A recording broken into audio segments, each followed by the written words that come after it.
नमस्कार. आपण ऐकत आहात काही असं काही तसं. प्रव्राजिका विशुद्धानंदा म्हणजेच आदरणीय भारतीताई ठाकूर यांच्या गोष्ट नर्मदालयाची ह्या पुस्तकाची अर्पण पत्रिका अशी आहे.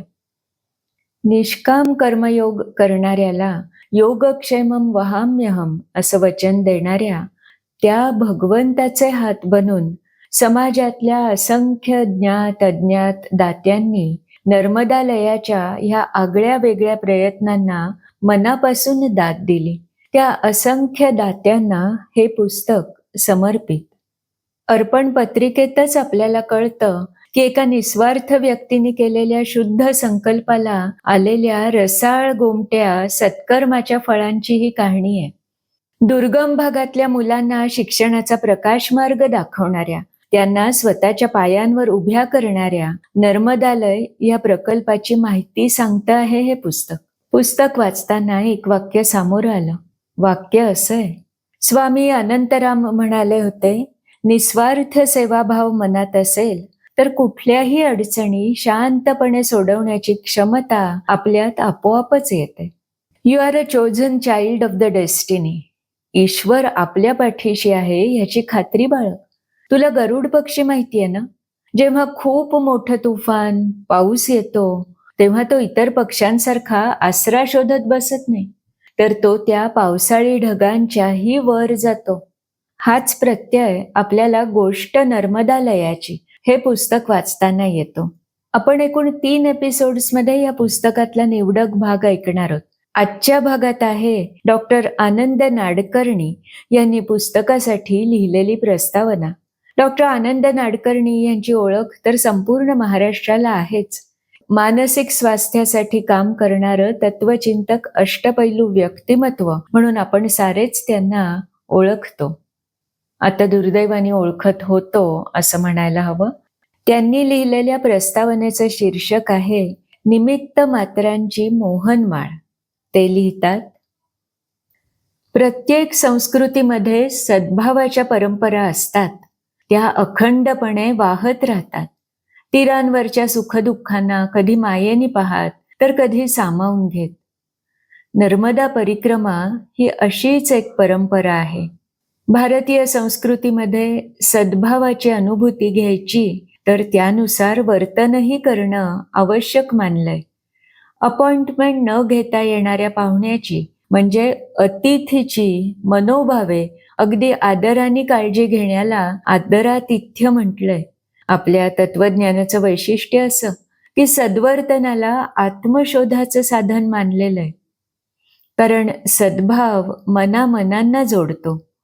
पुलाने जोडायचं तर 2 तीरांमध्ये एकमेकांबद्दलची आत्मीयता असणं आवश्यक. आणि आत्मीयता निर्माण व्हायची तर त्या पुलाच्या एका टोकानी तरी जीवम म्हणजे संकुचित मीपणापासून आत्मन म्हणजे व्यापक सर्वपणाकडे जायला पाहिजे. ह्या मधला महत्वाचा टप्पा आहे वयम म्हणजे 2 व्यक्तींचं आत्मीयतेने जुळून येणं. संस्कृत भाषेचं हे वैशिष्ट्य आहे की एकवचन आणि बहुवचन ह्यामध्ये 1-to-1 कम्युनिकेशनचा टप्पाही घेतलाय. सहना ववतु हा शांतिमंत्र त्यावरच तर आहे. मुद्दा असा की एखादी व्यक्ती जेव्हा स्वतःमधला सद्भाव जागवते तेव्हा तो दुसऱ्यांपर्यंत पोहोचतो. त्याची सद्भावाची वृत्ती वाढत जाते. हळूहळू ती अनेकांपर्यंत पोहोचून तिचाच समूह बनतो. ह्या प्रक्रियेचं पोषण करणाऱ्या गतिशील परंपरेमधली एक आहे नर्मदा परिक्रमा. या परिक्रमेचा अनुभव घेतल्यावर माणसं त्यांच्या वैचारिकतेनुसार, भावनिकतेनुसार विकासासाठी बदलतात. काही जण त्या बदलाला नंतर घडी करून कपाटात ठेवून देतात. मात्र काही जण ह्या अनुभवातून स्वतःसाठीचं नवं जीवन वस्त्र विणायला घेतात. ह्या गटाचं प्रतिनिधित्व करतात प्रस्तुत पुस्तकाच्या निमित्तमात्र लेखिका भारतीताई ठाकूर. सुमारे 17-18 वर्षांपूर्वी म्हणजे 2005 साली भारतीताईंनी नर्मदा परिक्रमा केली. त्यानंतर त्यांच्याशी मनसोक्त गप्पा मारण्याचा योग आला होता. वेद ह्या आमच्या इन्स्टिट्यूट फॉर सायकोलॉजिकल हेल्थ या संस्थेच्या उपक्रमामध्ये. सावध साहस या सूत्रावर झालेल्या परिषदेतला हा संवाद आवाहन IPH या YouTube चॅनलवर पाहायला ऐकायला उपलब्ध आहे. त्या मुलाखतीमध्ये भारतीताईंनी जे अनुभव सांगितले होते त्यातून एक धागा जाणवत होता की भारतीताई जे काही शोधत आहेत स्वतःच्या प्रवासात त्याला गती दिली आहे ह्या परिक्रमेने. त्यांनी लिहिलेल्या परिक्रमेवरच्या पुस्तकात त्यांना स्वतःचा इनर व्हॉइस असलेली सखी भेटली. मला तर ही सखी म्हणजे भारतीताईंच्या अंतर्मनातला नर्मदा तटच वाटतो. On one side is Bharatitai and on the other side is Sakhi. Between them is the flow of consciousness, the inner Narmada. भारतीताईंना परिक्रमेमध्ये जोडण्याच्या प्रक्रियेत कॅनव्हास मिळाला आणि त्यांनी एक महत्वाचा निर्णय घेतला, नोकरीतून निवृत्ती घेऊन नर्मदा तटी येण्याचा. असे निर्णय ह्याआधीही त्यांनी घेतले होते. ईशान्य भारतामध्ये विवेकानंद केंद्रासाठी त्यांनी जो काळ दिला होता तो असाच एक निर्णय. पण इथे पाठीशी संस्था नव्हती, गाठीशी फक्त तोवर न मिळालेली पेन्शन होती. नर्मदा परिसरात आल्यावर भारतीताई आणि स्वामी अनंतराम यांचा ह्या पुस्तकातला संवाद म्हणजे पुस्तकातल्या आशयाची मूलभूत बैठक आहे. स्वामीजी म्हणतात, जगात 100% निस्वार्थी असं काही नसतं. आपल्याला शुद्ध आनंद हवा असतो, त्याला आपण कधी कधी समाधान हे नावही देतो. ह्या पुढच्या म्हणजे जुलै 2009 ते आजपर्यंतच्या भारतीताईंच्या प्रवासाला आपण शुद्ध आनंदाचा शोध असं म्हणू शकतो. शुद्ध कशाला म्हणायचं? मी निर्माण केलेला आनंद तसंच मी अनुभवलेला आनंद हे दोन्ही शुद्ध नव्हेत. अंतर्नर्मदेच्या प्रवाहात हे दोन्ही विरघळून जायला हवेत. विरघळून जाणं हेच आहे गळून जाणं. पानगळ बाह्य रूपात असते, विरघळणं आतमध्ये असतं. भारतीताई शंकराचार्यांचा संदर्भ देत त्यांचा त्यावेळचा घुसळण बिंदू सांगतात. एकीकडे आनंद तर दुसरीकडे विश्व स्वप्नवत आहे त्याचा त्याग करा. ह्यातलं काय घ्यायचं? असा काहीसा तो संभ्रम आहे. त्यांच्या पुढच्या लिखाणातून वाचकाला कळतं की त्यांनी हा संभ्रम कसा दूर केला ते.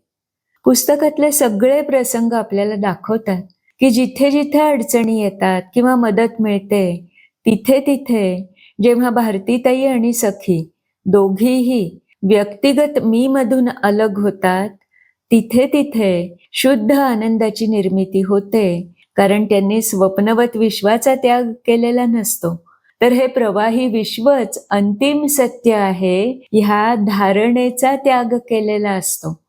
म्हणूनच भारतीताईंमध्ये नर्मदा तटावरच्या अहिल्याबाईंची विश्वस्त वृत्ती रुजायला लागते. 13 वर्षांमध्ये अनेक अनुभवातून जाऊन त्यांच्या प्रयत्नांना आलेलं बाळसदार संस्थारूप अनुभवतानाच त्या संन्यस्त होण्याचा निर्णय घेतात. संन्यास म्हणजेच सम्यक न्यास, म्हणजेच समग्र अमूलाग्र विश्वास. कशावरचा? तर अद्वैतावरचा. पुस्तकाच्या अखेरीला भारतीताईंच्या संन्यासपूर्व मनोवस्थेचं प्रभावी वर्णन आहे. स्वतःच्या विचार, भावना, वर्तनातील सातत्यातून निर्माण झालेल्या निर्मितीवरचा हक्क सोडणं ही फकिरी की बेफिक्री? हा संघर्ष त्या स्वतःच्या पद्धतीने सोडवतात. त्यांच्या अस्तित्वाचं संन्यासोत्तर नाव आहे विशुद्धानंदा. मीपणाची जाणीवही पुसली गेली की शुद्ध आनंद, विशेष शुद्ध म्हणजे विशुद्ध होतो. म्हणूनच एका अर्थाने भारतीताईंची कहाणी उत्तर मीमांसेतील अद्वैत विचार ललित रूपात आपल्यासमोर मांडते आहे. कसे ते पाहूया. या पुस्तकातून आपल्याला भेटणारी समाजस्थिती अत्यंत दाहक विषमतेवर आधारलेली आहे. स्त्री पुरुष असमानता, आर्थिक सामाजिक जाती अशा अनेक भेदांचे स्तर आपल्याला दिसतात. त्यात भर पडली आहे पर्यावरणीय विषमतेची. या विषमतेचा भार सहन करणारे जीव आहेत लहान मुलं मुली.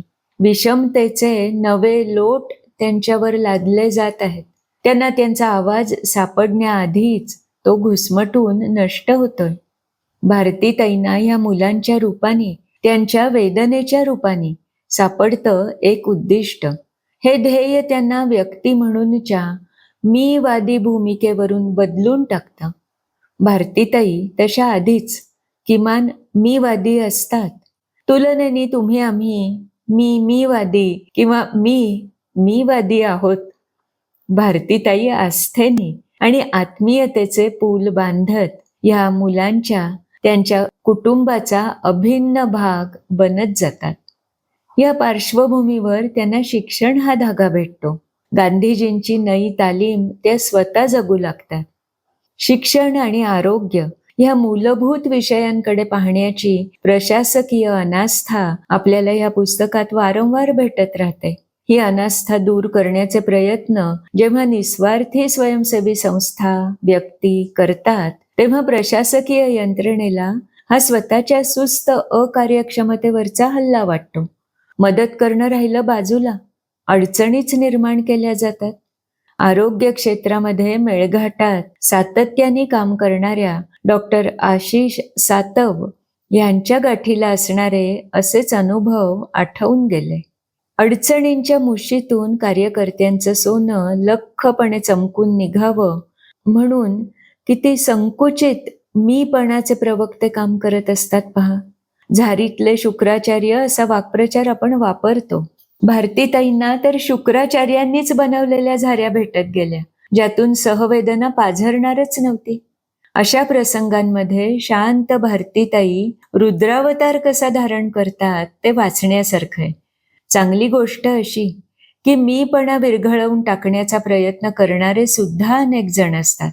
ते त्यांच्या मदतीचं दान सद्भावाच्या पारड्यात टाकत असतात.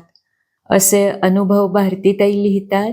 तेव्हा वाचताना तुम्हाला मला सुद्धा जे हायसं वाटतं त्याचा अर्थ काय असतो? माणुसकी घालवणाऱ्या माणसांसारखीच माणुसकी जागवणारी माणसं असतात, हाच तो दिलासा असतो.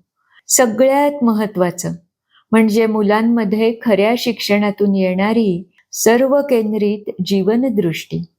संस्थेला स्वयंपूर्ण करणारे विद्यार्थी, कार्यकर्ते यांच्या अनुभवांची पखरण म्हणजे कष्टांनंतर आलेलं दाणेदार पीकच जणू.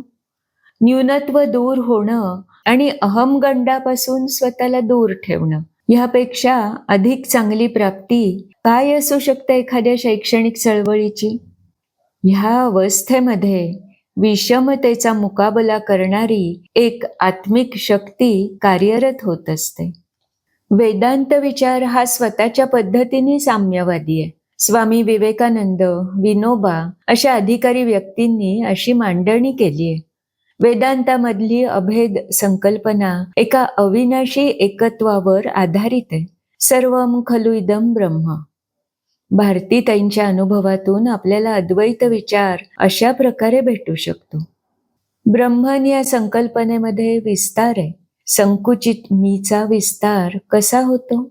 व्यक्तींचे विचार, भावना, कृती कौशल्य विकास पावतात तेव्हा. स्वकेंद्रित विचारांकडून समाज केंद्रित विचाराचाराकडे जाणं म्हणजे विस्ताराचं शिक्षण. या दोघांना आस्था, करुणा, आत्मीयतेची जोड म्हणजे भावनांचं शिक्षण. म्हणून तर विनोबा शिक्षणाची व्याख्या करतात, आवळ्या एवढ्या शून्याचं रूपांतर भोपळ्या एवढ्या शून्यामध्ये करणं. असं शिक्षण जेव्हा व्यक्तीच्या जीवनात येतं तेव्हा त्याच्यामध्ये घेण्याबरोबरच देण्याची भावना रुजत जाते. त्यातूनच सद्भावाची मोहनमाळ जोडली जाते. त्यातलं श्रेय कुणा एकाचं नसतंच. सारेच जण आपापल्या परीने त्या त्या क्षणांचे निमित्त मात्र असतात. परंतु त्या क्षणाचा विनियोग कसा करायचा हा पर्याय व्यक्तीने स्वतःच्या माध्यमातून वापरायचा असतो. भारतीताई आपल्याला त्यांना सापडलेली पद्धत सांगत आहेत. त्या तज्ज्ञ नाहीत, संशोधक नाहीत, नियोजन तज्ज्ञ नाहीत. त्या साधक कार्यकर्त्या आहेत. कार्य हीच साधना कार्याचंही बंधन स्वतःवर न घालता योग्य वेळी कार्यरत स्वामित्वापासून स्वतःला निवृत्त करण्याचा विवेक तोही ह्या कहाणीतून आपण शिकावा. तत्वज्ञानाच्या समाजशास्त्राच्या विद्यार्थ्यांपासून ते स्पर्धार्थी स्तरावरच्या पालकांनी आणि विद्यार्थ्यांनी हे पुस्तक वाचायला हवं. सहज मिळणाऱ्या शैक्षणिक सुविधांना गृहीत धरत आपल्यातलं फोफावणारं मी पण निदान काही मनांना तरी जाणवेल. म्हणूनच हे पुस्तक वाचायला मोहक वाटलं तरी शेवटी मोह न धरण्याचा विचार देणार आहे. नर्मदा परिसरामध्ये राहायला आल्यावर भारतीताई नर्मदा वेदवती नद्यांच्या संगमावर एक दृश्य पाहतात. एक दूधवाला त्याच्या दुधाच्या कॅनमधलं थोडं दूध नर्मदेच्या प्रवाहात टाकत असतो. डोळे मिटून नतमस्तक होत असतो. भारतीताईंना त्या प्रसंगातून श्रद्धेचं महत्त्व प्रतीत होतं. हे पुस्तक वाचल्यावर हा प्रसंग माझ्यासाठी नव्याने भेटीला आला. त्या कॅनमधलं दूध म्हणजे आपल्या शरीरामध्ये मनामध्ये बद्ध असलेले आपले व्यक्तिगत गुण, ज्ञान, कौशल्य त्यांना ओंजळीने नदीच्या प्रवाहामध्ये अर्पण करणं म्हणजे स्वकेंद्रिततेतून सर्वकेंद्रित अवस्थेकडे जाणं. आत्मशोध आणि सद्भावना या दोहोंची अनुभूती.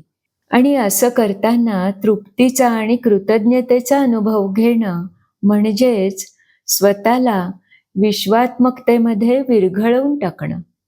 ज्ञानाची, गुणांची, कौशल्याची परमावधी कोणती? तर त्यावरील वैयक्तिक मालकी संपवून ती संपत्ती सर्वांची करणं ही. योग कर्मसु कौशलम या शब्दांचा खोल अर्थ भारतीताईंमुळे उलगडला. भारतीताई, तुमच्या प्रवासाला सविनय वंदन. Doctor Anand Nadkarni, institute for psychological health, Thane.